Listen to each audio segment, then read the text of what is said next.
about us, what people say about us. No, we don't need to.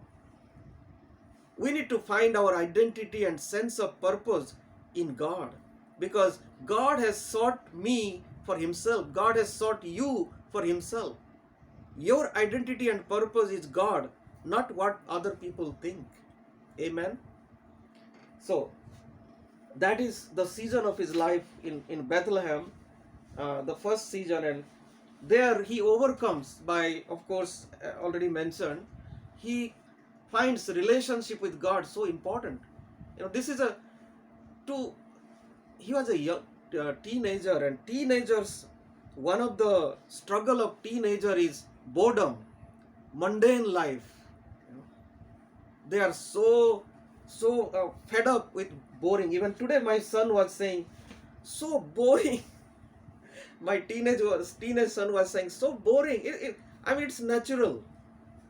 And more than that, we are in lockdown, and then there is nothing much to go out and play or do something. It is indeed, life is so boring. Think about this boy. What is so exciting about tending sheep? What is so exciting about spending your time in the field? But no, he doesn't think this is boring.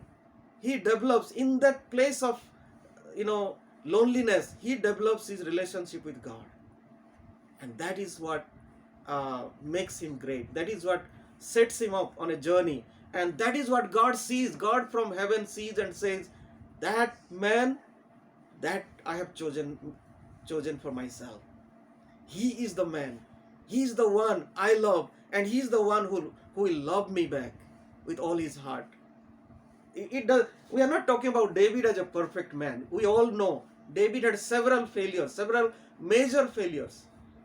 But it is how to connect to God, even in your teenage.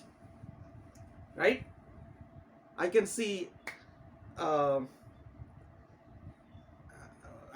don't know if there are any teenagers. Mary David may be at home, but I mean, I'm just talking to teenagers. Okay? I'm just talking to all of us.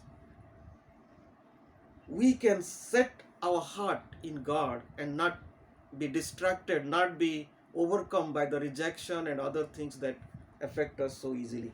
So that is the first season of David's life, which happens in Bethlehem.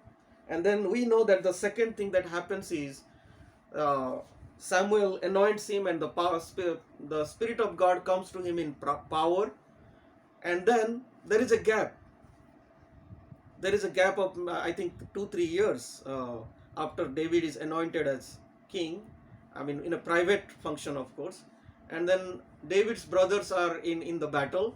Philistines are coming, but this time the war is of a different type. Philistine champion coming and challenging and telling them, "I am champion, you send me your champion, whichever champion wins, our God, that God is victorious." And then the other team has to just submit it. And this kind of there is a, I mean, nothing is happening. Day after day he's coming and insulting the people of God and insulting God himself, and Saul is helpless. I mean, even David's brother who are in army, I mean military, they are not doing anything. They are not able to do anything. I mean, they could if they want, if they had faith. And when David hears, he cannot tolerate the God's insult. And we know the story, I'm not going into detail. He jumps into the battle and he kills Goliath, and he becomes famous.